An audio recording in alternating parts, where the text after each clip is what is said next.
요한복음 2장 말씀을 가지고 우리 혼인잔치에 담긴 의미라는 제목으로 하나님 말씀 함께 나누겠습니다.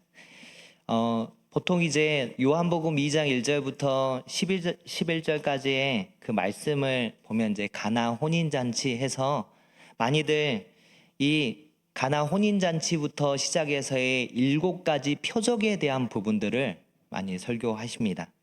네. 그래도 이 부분들을 많이 들어보셨겠지만 한번 설명을 듣고 갈 필요가 있는데요. 요한복음에 적혀 있는 7가지 표적이 있는데 오늘 보실 가나의 혼인잔치에서 물이 포도주로 바뀌는 그 표적이 있고요. 두 번째로 똑같이 갈릴리 가버나움에 있는 이 왕의 신하의 아들이 치유받는 이 사건이 두 번째 표적입니다. 세 번째는 예루살렘에서 38년 된 병자가 고침을 받는 것이 세 번째 표적이고요. 네 번째는 디베레아의 갈릴리 바다 건너편에서 오병이어의 기적. 5천 명이 그 오병이어로 5천 명이 먹었던 그 기적. 그것을 표적. 네 번째 표적이라고 얘기를 합니다. 그리고 다섯 번째 표적은 요한복음에서 말하는 다섯 번째 표적은 바다 위를 걸어오신 그 예수님, 물 위를 걸으셨던 예수님이 다섯 번째 표적으로 얘기를 합니다. 여섯 번째는 날 때부터 맹인된 자가 고침받는 요한복음 9장에 나오는 그 여섯 번째 표적이 나오고요. 일곱 번째 표적이 죽은 나사로가 살아나는 그 요한복음 11장에 나오는 그 표적이 일곱 번째 표적이라고 얘기를 합니다. 보통은 초자연적인 기적과 이적을 말할 때는 헬라어 테라스, 나우마 이런 단어들을 사용을 합니다. 그런데요, 요한복음에서는 7가지 표적을 말할 때에 이 기리오 진리오 생명이신 예수님을 메시아로 오셨음을 말하면서 헬라어 어떤 단어를 사용하냐면 세메이온이라는 헬라어를 사용합니다. 이 세메이온이라는 이 단어는요, 표적 그리고 표시, 징조 이런 뜻으로 사용될 때 사용되고 있는데요.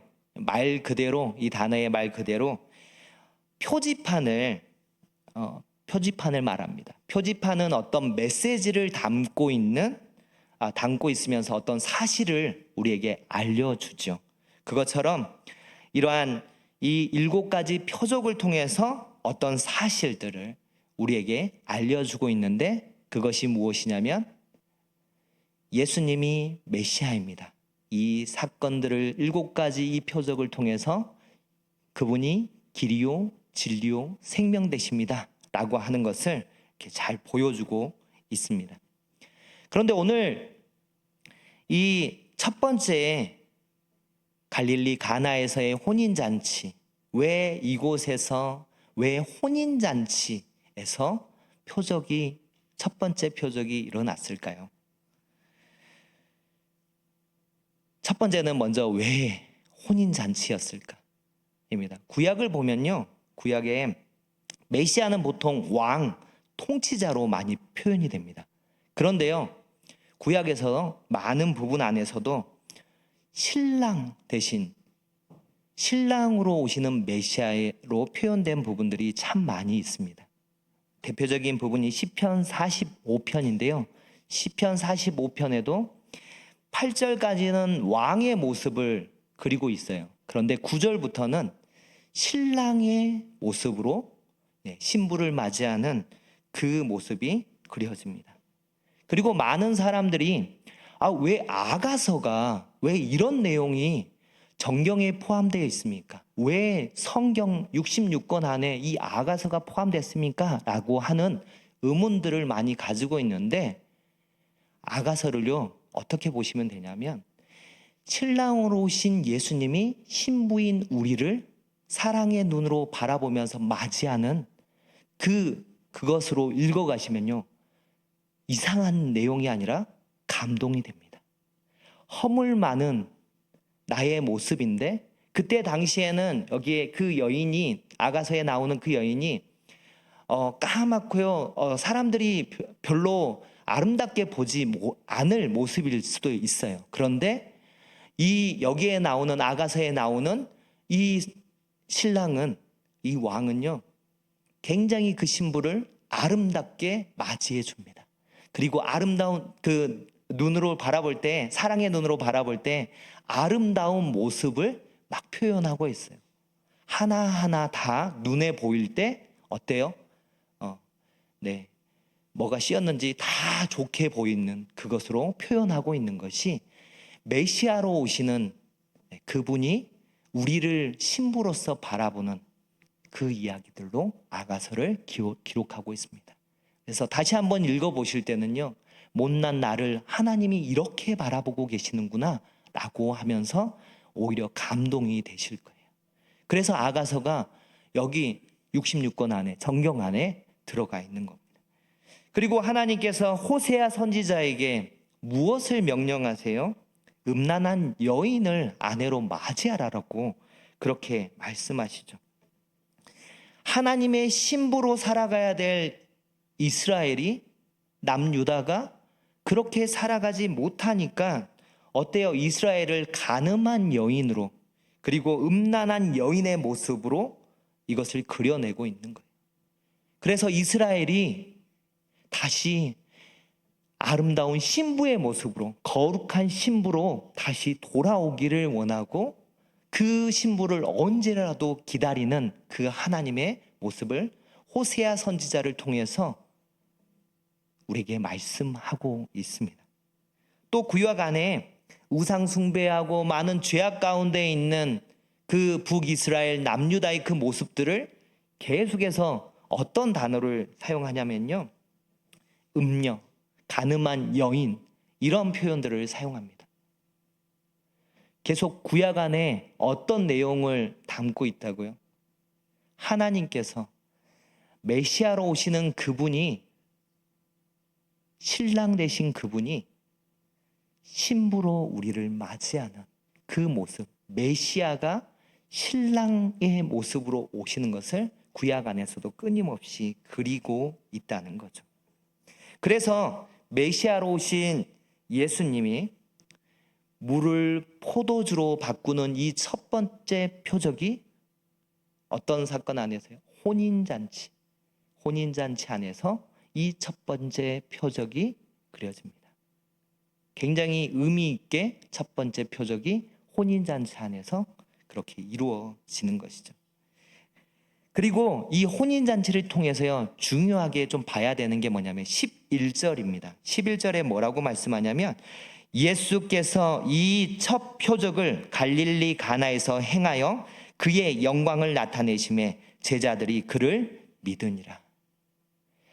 이 표적을 행한 게요, 예수님이 이 첫 표적을 행한 게 누구를 대상으로, 누가 예수님을 메시아로 믿게 하려고 보여주신 거예요? 이 혼인잔치에 있는 모든 사람에게 알리려고 하는 게 아니에요. 누구에게 포커스가 맞춰져 있냐면, 지금 그 앞에 예수님이 제자들을 부르시고 계시거든요. 그 제자를, 불렀던 제자들이 예수님이 메시아임을 믿게 하려고 이 첫 번째 표적이 이루어집니다. 그러면 왜 갈릴리 가나일까요? 한번 지도를 한번 보여주시면요, 2장 바로 앞에 있는 그 내용들을, 예수님이 제자들을 쭉 찾으러 가는, 잘 보이나요? 네, 네, 될 수 있으면 좀 잘 보이는 걸로 이제 사진을 좀 했고, 네, 이상한 글씨로 이제 가나라고 이제 좀 표시된데, 네, 잘 보시고, 그쵸? 네, 가나 보이시죠? 가나 밑에 뭐가 있어요? 네, 나사렛이 있어요. 자, 그리고 하나 더 보셔야 될 게, 가나에서 갈릴리 호수를 거쳐서 건너편에가 뭐가 있냐면 베세다가 있어요. 베세다 찾으셨나요? 네, 네. 오늘은 여기 벳세다 그리고 가나 나사렛 정도만 여기 보시면 됩니다. 자, 밑으로 이제 갈릴리 호수를 따라서 쭉 요단강이 흐르고 있어요. 다시 저를 보시고 이제 가끔씩 이제 지명이 나오면 이제 여러분 다시 이제 저기 지도를 보시면서 아, 여기 위치였지 보시면 됩니다. 네, 지금 이제 저를 보셔야 돼요. 네, 세례 요한의 제자 중에서요 두 제자가 세례 요한의 말을 듣고 예수님을 따라갑니다. 그게 누구냐면 안드레와 요한이에요. 안드레와 요한이 요단강가에서 세례를 주던 그 예수님, 그리고 세례 요한도 거기에서 세례를 주고 있었는데, 그 세례 요한의 말을 듣고 세례 요한의 제자였던 안드레와 요한이 예수님을 따라갑니다. 예수님의 제자가 됐다는 거죠. 자, 그런데 그 안드레의 형제 중에 누가 있었냐면 시몬 베드로가 있었어요. 그래서 안드레가 이 형제 베드로에게 예수님이 메시아인 것을 알리고 싶어요. 그래서 자, 어디로 가냐면 이 안드레 베드로가 사는 곳, 여기가 어디냐면 아까 봤던 벳세다입니다. 자, 요단강에서 쭉 벳세다로 올라가요. 자, 벳세다에 가서 누구를 만나요? 시몬 베드로를 만나요. 거기에서 예수님이 너가 이제 시몬이 아니라 장차 게바라 하리라, 이제 반석이라 하리라 라고 이제 말씀하시면서 베드로를 제자로 삼게 되죠. 이게 하루하루 만에 다 이루어지는 게 아니에요. 말씀이 되게 짧게 기록되니까 이게 막 쑥쑥 하루 만에 다 진행된 것처럼 읽힐 수 있는데요. 그런 게 아니라 시간들이 있어요. 함께 보낸 시간들이 있고 보여진 게 있어요. 다른 복음서의 내용들을 참고하시면 그 사실들을 알 수 있어요. 자, 베드로를 만났습니다. 이제 제자들이 누구누구가 있어요? 안드레, 그리고 베드로, 그리고 요한이 있죠. 같이 함께 이제 벳세다에 있는 항구에서 배를 타고 이제 건너려고 했어요. 그래서 갈릴리 호수 쪽으로 가고 있는데 누구를 만나냐면 빌립을 만납니다. 예수님이 빌립을 보고 나를 따르라 라고 말씀해요. 그러니까 빌립이 예수님을 따라갑니다. 예수님을 따라요. 자, 빌립이 예수님의 제자가 됐어요. 근데 빌립이 또 누구를 예수님의 제자로 추천하고 싶냐면, 누구에게 예수님이 메시아인 것을 말하고 싶냐면 나다나엘에게 말하고 싶은 거예요. 나다나엘이 어디 사냐면요, 오늘 지금 혼인잔치가 열리고 있는 갈릴리 가나 사람이에요. 그래서 배를 타고 어디로 가요? 가나로 갑니다. 가나까지 가요. 가나까지 가서 갈릴리 가나에 가서 누구를 만나요? 나다나엘을 만나요. 나다나엘을 만났는데 그 가운데 나다나엘이 무슨 얘기를 합니까? 예수님은 쉽게 메시아로 믿습니까? 아니죠. 아주 유명한 말을 합니다. 나사렛에서 무슨 선한 것이 나겠느냐라고 하면서 예수님이 나사렛 출신인 것을 되게 깔봐요. 왜요? 가나 밑에 있는 나사렛, 그러니까 사실 도시도, 그러니까 마을도요, 가나가 훨씬 크고 나사렛은 그냥 진짜 촌동네일 수 있어요. 오히려 자기가 볼 때는 가나든 나사렛이든 별로 희망이 없는 지역처럼 보였던 것 같아요. 자, 그런데 예수님께서 그가 무화과 나무 아래에 있는 것을 보았다라고 하는 말을 듣고 그가 믿게 돼요. 그런데 예수님께서 말씀하실 때 그 이 말만 한 게 아니라 내가 너를 무화과 나무 아래에서 보았다 함으로 믿느냐? 이보다 더 큰 일을 보리라 라고 말씀합니다.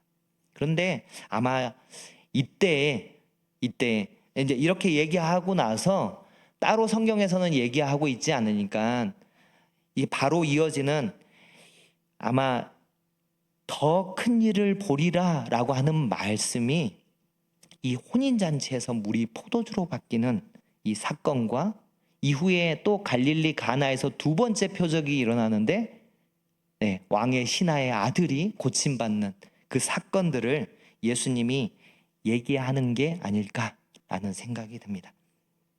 첫 번째, 두 번째 표적이 어디에서 일어나냐면 갈릴리 가나에서 일어나요. 자, 그러면 지금 이제 예수님의 제자가 몇 명이 됐을까요? 나다나엘까지. 네, 세 보셔야 되죠. 네, 안드레, 네, 베드로, 그리고 요한, 빌립 친구, 나다나엘까지 이제 5명이 됐네요. 5명이 함께 이제 갈릴리 가나에서 교제를 하고 있습니다. 그런데 갑자기 밤중에 나팔이 부 울려요. 혼인 예식이 있는 것을 알리는 나팔이에요. 이 나팔 소리를 듣고 예수님이 제자들과 함께 이 혼인잔치에 참여하게 됩니다. 갔더니 누가 있냐면요, 어머니 마리아가 있는 거예요. 혼인잔치가 웬만큼 진행됐을 때 이 어머니 마리아가 와가지고 예수님한테 얘기를 하죠. 뭐라고 얘기를 해요? 포도주가 없다고, 포도주가 다 떨어졌다고 얘기를 하는 거예요. 그러니까 예수님이 뭐라고 얘기를 하시죠?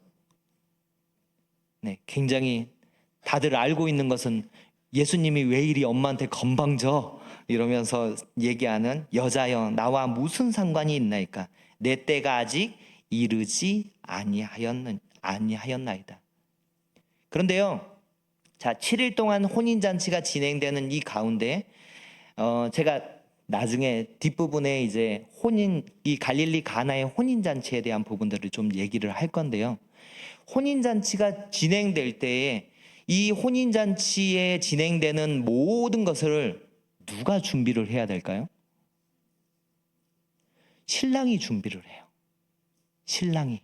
이 혼인잔치에 드는 포도주며 먹는 음식이며 이 모든 것을요, 신랑이 준비합니다. 그런데 포도주가 떨어졌어요. 자, 어머니 마리아는 예수님과 같이 왔습니까? 따로 왔습니까? 네, 따로 왔어요. 그러니까 일하러 오신 거거든요. 네, 이 혼인잔치에 뭔가 일손이 필요해서 일하시려고, 음식과 관련된 이런 부분들을 하려고 왔어요. 그런데 예수님이 아들이 있는 것을 본 거죠. 그리고 포도주가 떨어진 것을 예수님에게 알립니다. 그때 예수님이 굉장히 형식적인 호칭을 사용합니다. 그러니까 모르는 사람을 부를 때에, 그리고 지금 마리아의 역할이 뭐예요? 여기에서 음식을 준비하는, 그리고 그것을 뭐 관상하는 것까지는 하는지는 모르겠지만 아무튼 이 부분에 하고 있는 어머니를 부를 때 여자여라고 부릅니다. 좀 번역하면요, 아주머님.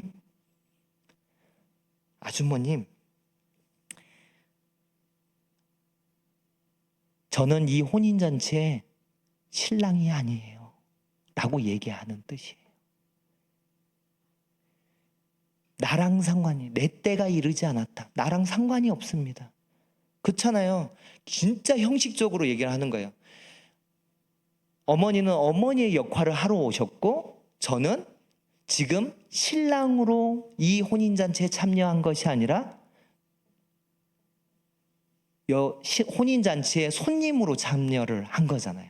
네, 저는 아주머님, 저는 이 혼인잔치의 신랑이 아니라 손님으로 온 거예요. 저랑 상관이 없어요. 누구를 찾아가시라고? 신랑을 찾아가셔야죠. 그리고 여기서 내 때는 이르지 않았다라는 것은요, 나중에 보면은 예수님의 그 혼인잔치의 시작은 사실 이제 이건 자세히 얘기할 수 없지만 예수님의 십자가 사건부터가 그분의 혼인잔치의 시작이 됩니다. 뒤에 이제 갈릴리 혼인잔치의 방식 안에서 마치 지참금과 같은 그 역할이 이 혼인잔치 속에 그 의미들이, 십자가의 의미가 담겨 있는지도 모르겠습니다.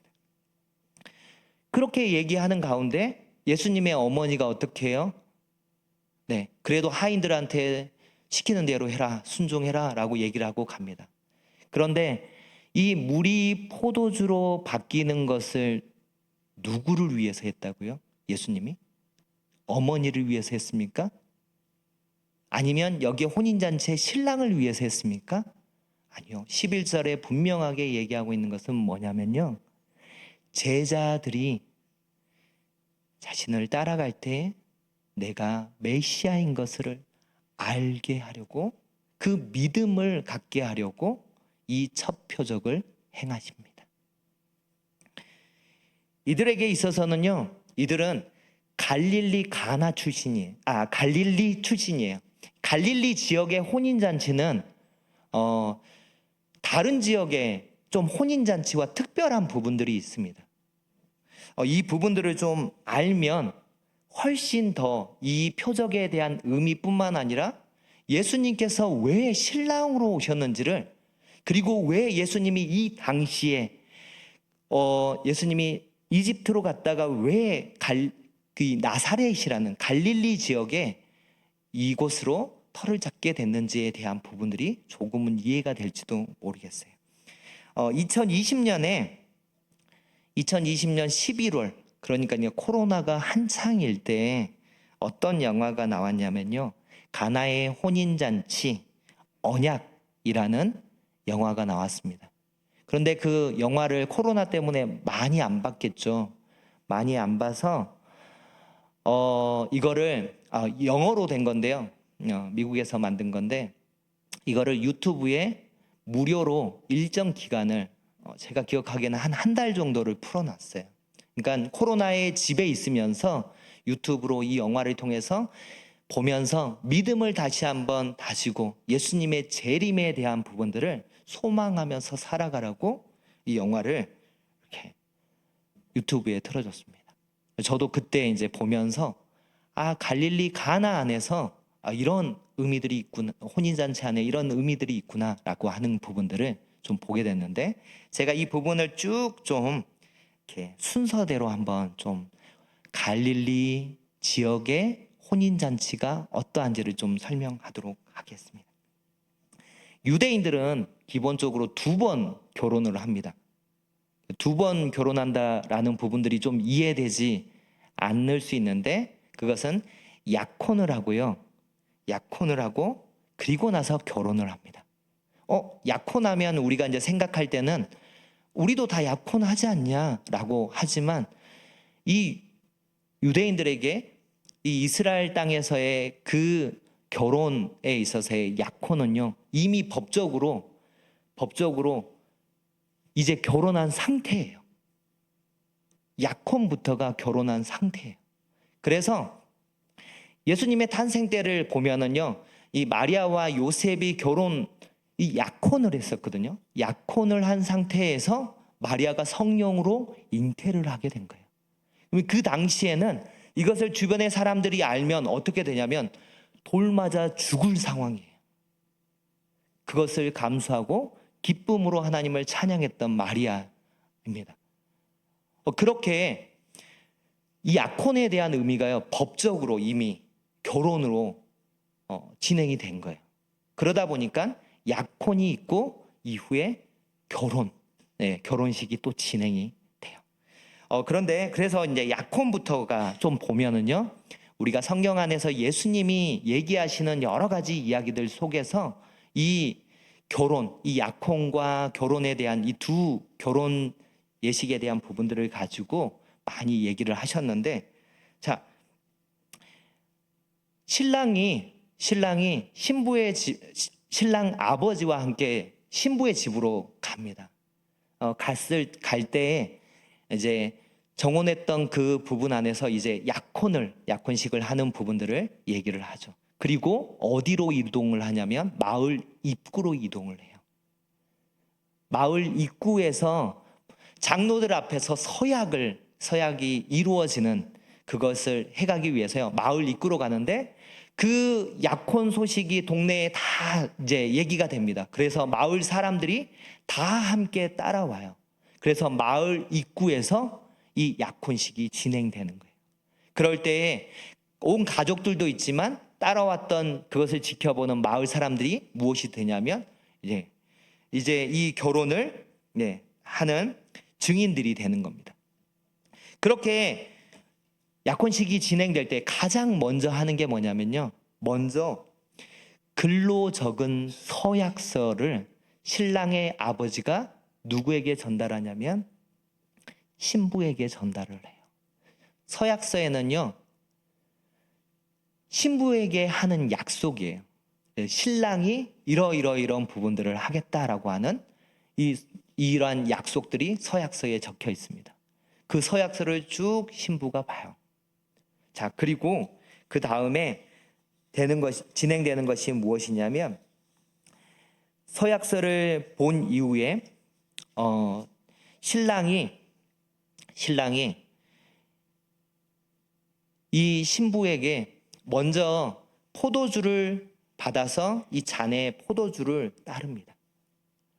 사진을 한번 좀 보여주시겠어요? 이 포도주의 술병을 통째로 받아서 컵에 포도주를 따라요. 그리고 이 포도주를 신부에게 건넵니다. 굉장히 중요한 순간이어서 사람들이 다 숨지기고 이 상황들을 지켜봐요. 왜냐하면, 자, 사진을 하나 더 넘기시면, 신랑이 건넨 포도주를 신부가 받아서 포도주를 마시면 이게 승낙이 됩니다. 대부분 다 이때는 부모들이, 그러니까 신랑 신부의 아버지가 서로 이미 아이들이 어렸을 때부터 정혼을 해서 이것을 해놓은 상태에서 이 약혼식이 진행되다 보니까 이 약혼식이 진행될 때 신부에게 결정권이 주어집니다. 이거는 다른 지역에 없는 갈릴리만의 풍습이에요. 신부에게 결정권을 다 줘요. 승낙하지 않을 때는요, 이것을 잡았던 이 포도주를 앞으로 쭉 다시 밀어서 내가 승낙하지 않겠습니다, 거절합니다 라는 의사를 표현하기도 하고, 승낙할 때는 이것을 받아서 포도주를 마십니다. 신부가 이제 포도주를 마실 때 사람들이 엄청 기뻐하겠죠. 기뻐서 함께 축하하고 할 때에 신랑이 기쁜 마음을 가지고 자기 잔에도 이 포도주를 따릅니다. 그리고 큰 소리로 선포해요. 뭐라고 얘기를 하냐면, 당신은 모세의 율법에 따라 선별되었어. 내 아버지의 집에서 당신과 새 포도주를 마시기 전까지 이 잔에 든 것을 마시지 않겠소 라고 선포를 합니다. 그러니까 이제 우리는 검은 머리가 팥뿌리가 될 때까지 이런 부분들을 이제 얘기를 할 때, 여기서는 이 포도주를 마시는 이것을 내가 당신과 함께하는, 당신과 새 포도주를 마시기 전까지는 이 잔을 마시지 않겠다라고 선포를 하는 거죠. 여러분, 이 이야기를 예수님이 최후의 만찬 때 똑같이 하십니다. 어떻게 말씀하시냐면요, 자, 빵을 나눠요. 그때는 이 지역에서는 이 빵을 나누는 이것을 한 빵을 가지고 다 나눕니다. 그래서 예수님의 몸을 상징하는 이것을 모두가 다 함께 먹어요. 그리고 이제 잔을 나누고, 잔도 사실은 여기에서 얘기를 할 때는 한 컵을 썼다라고 얘기를 하기도 해요. 자, 그런데 예수님이 여기에서 이 결혼식에서 얘기하는 신랑과 똑같은 멘트, 비슷한 멘트를 하십니다. 한번 읽어볼게요. 이것은 죄사함을 얻게 하려고 많은 사람을 위하여 흘리는 바 나의 피, 곧 언약의 피니라. 그러나 너희에게 이르노니 내가 포도나무에서 난 것을 이제부터 내 아버지의 나라에서 새 것으로 너희와 함께 마시는 날까지 마시지 아니하리라. 이것을 결혼식에서 신랑이 하는 말을 제자들과 함께 이 성만찬을 해갈 때, 십자가에 달리시기 전에 이 외침들을 하게 되는 거예요. 자, 이것을 하고 무엇을 하냐면 이제 지참금을 그리고 예물을 함께 서로 나눕니다. 그때 신랑이 신부의 아버지에게 주는 게 뭐냐면 지참금이에요. 이 부분들을 줄 때 뭐 다른 지역에서는 신부의 값이라고 뭐 얘기도 하지만 여기서는 그런 의미는 아니라고는 얘기는 하더라고요. 그런데 이 지참금을 통해서 어떻게 보면 이제 그것에 대한 어떤 값을 치르는 그 느낌으로 이것을 신랑이 신부의 아버지에게 줍니다. 자, 그리고 약혼을 하고 신랑은 신랑 아버지와 함께 집으로 돌아갑니다. 가서 이제 1년여 시간 동안에 서로가 각자가 준비를 하는 거예요.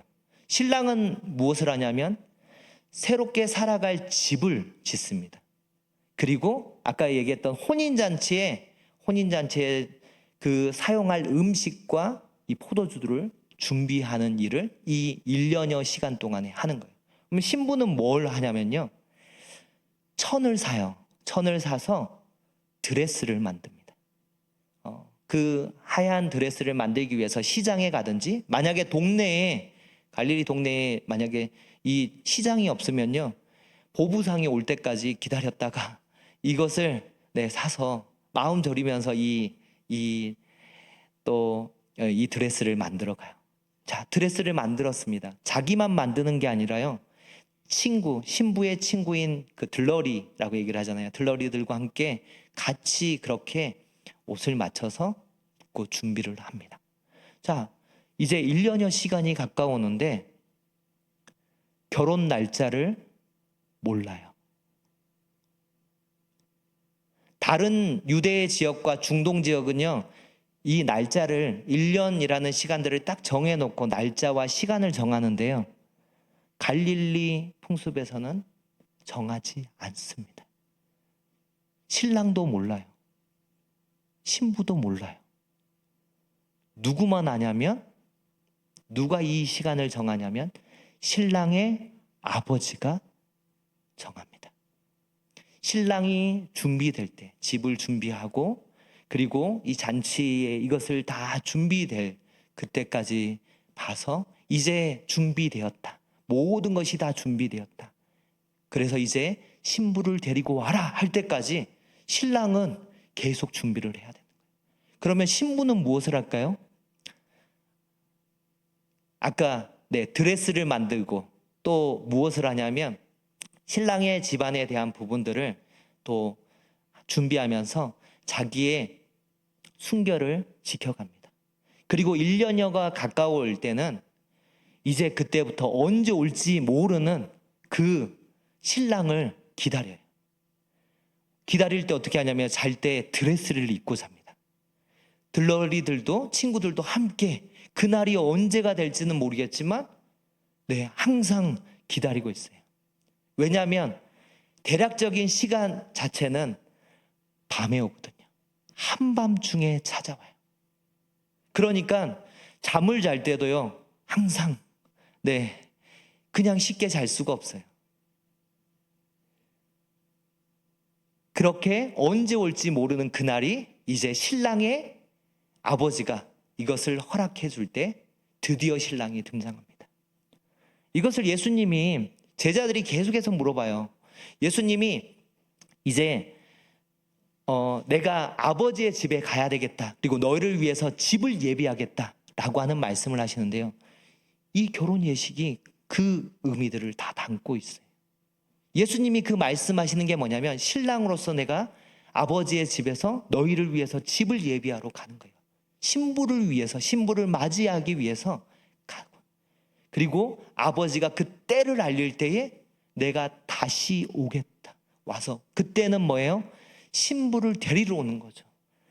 이제 성대하게 그 신부를 맞이하기 위해서 오는 거죠. 자, 올 때 어떻게 하냐면 신랑이 나팔을 붑니다. 그 양각 나팔을요, 그 뿔나팔을요 부 불면서 신부의 집으로 막 찾아와요. 신랑이 아빠가 허락했을 때 이제 신랑이 기쁨으로 그 친구들과 함께 부 하면서 할 때 한밤중에 할 때에 부 불 때에 사람들이 동네 사람들도 그 소리를 듣고 오는 거예요. 신부의 집으로 오는 거예요. 그리고 신부를 맞이합니다. 신부는 이 나팔의 소리를 듣고 늘 언제 올까 기다리다가 그 나팔 소리를 듣고 들러리들과 함께 나오는 거죠. 그리고 신랑을 집 앞에서 맞이합니다. 신랑이 왔어요. 드디어 만났어요. 그때까지 신부는 늘 뭘 입고 있었다고요? 드레스 입고 있었다고요. 언제 올지 모르는 그 신랑을 기다리면서 준비했던 드레스를 입고 계속 기다리다가 드디어 신랑이 왔어요. 그리고 그 감격적인 그 상황에서 신랑의 그 들러리들이 이제 이렇게 드는, 가마는 아니지만 이렇게 이제 탈 수 있는 그것을 신부의 앞에 놓습니다. 그러면 신부가 이것을 타요. 그리고 신랑의 들러리들이 그 신부를 들고 신랑의 집으로 가는 거예요. 이제 신랑의 집으로 갈 때에 또 나팔을 붑니다. 그러면 그 소리를 들었던 사람들이 다 신랑의 집으로 들어오는 거예요. 자, 근데 이 나팔 소리를 듣고 깨어있지 않거나 준비가 되지 않은 사람들은 어떻게 해요? 그 혼인잔치에 들어올 수가 없는 거예요. 그래서 준비하는 그 오는 사람들도 예복을 항상 준비해서 혼인잔치 가운데 와야 되는 거예요. 예수님의 그 비유 중에서 그게 있었잖아요. 혼인잔치에 왔는데 예복을 입지 않고 온 사람들 다 쫓아내요. 왜요? 혼인잔치가 언제 열릴지 모르지만 다 준비하고 있어야 되는데, 깨어 있어야 되는데 깨어있지 못한 사람들을 다 쫓아내는 거예요. 그리고 또 예수님의 비유 안에서 뭐예요? 그 신부의 친구들이 늘 기름을 준비해서, 그래서 기름을 준비한 5처녀, 기름을 준비하지 않은 5처녀, 그 비유를 하잖아요. 이것도 다 혼인잔치 비유 가운데 그것이 이루어집니다. 예수님의 많은 비유와 많은 이야기들이 이 혼인잔치의 그 안에 우리가 참여하기를 원하는 거죠. 그리고 요한계시록에 가서 무엇을 말합니까? 예수님의 그 어린 양 대신 예수 그리스도의 그 혼인잔치 가운데 우리를 신부로 맞이하는 그 장면을 요한계시록에 기록하고 있습니다. 가나 혼인잔치 가운데 예수님이 첫 표적을 행하시는 그 부분은요, 우리를 늘 거룩한 신부로 준비되라고 이 말씀들을 해가십니다. 제자들이 그 예수님이 신랑으로 오신 메시아이심을 깨닫고 믿는 것처럼 우리 또한 늘 그 예수님이 보여주신 그것을 통하여서 우리가 신부로서, 어떤 신부요? 거룩한 신부로서 그것을 지켜가는 거고, 주님이 오실 그때에, 재림하실 그때에 우리는 어디 가운데 참여할 수 있는 거예요? 혼인잔치 가운데 신부로서 그것을 참여할 수 있는 겁니다.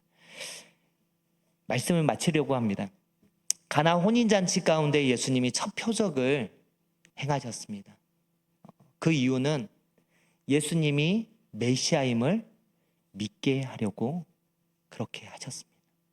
제자들이 온전히 예수님을 따라갈 때에 그분이 신랑 되신 예수님이 드디어 오셨구나 라고 하는 것을 갈릴리 사람들은 알아요. 갈릴리 사람은 그것을 깨달아 알아요. 그래서 그분이 메시아임을 알았어요. 또한 우리에게는 우리가 거룩한 신부로 이렇게 늘 준비되어서 예수님이 신랑으로 우리의 삶 가운데서 물이 포도주로 바꾸실 만큼 우리에게 기쁨을 주시고 생명을 주시고 영생을 주시는 그 분이심을 우리가 늘 삶 가운데 기쁨으로 그분을 맞이하기를 원하는 그 마음으로 가나 혼인잔치 가운데 첫 표적을 행하셨습니다. 우리 천사중앙교회 모든 성도님들이 늘 이렇게 혼인잔치 가운데 나아가는 기쁨으로 그 삶들을 살아갔으면 좋겠어요. 그리고 늘 깨어서 기다리는 그 주님이 오실 그때에 그 나팔 소리를 듣고 뿔 소리를 듣고 모두가 다 깨어서 그 주님을 맞이하는 그날을 기대하고 소망하기를 주님의 이름으로 축원합니다. 이 시간 함께 기도할